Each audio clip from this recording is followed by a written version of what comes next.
Hey guys, welcome back to our YouTube channel, and in today's video I'm gonna show you how to create public profile on Snapchat.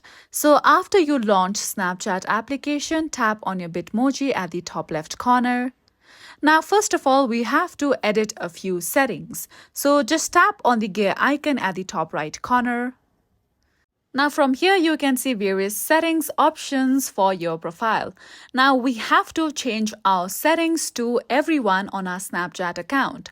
So I'm going to change this comment settings to auto approve everyone. So in my case there are no such settings options that need to be updated. You can also change your view my story settings to public as well. Now if you go back and then over here you'll see the option of my public profile. Let's tap on it. Now in my case, as I already had created my public account before, by changing the settings that I had shown in the steps earlier, you will see the option of create your public profile, and then you will successfully be able to create your public profile on your Snapchat account. And this is it for today. At last, don't forget to subscribe to our YouTube channel.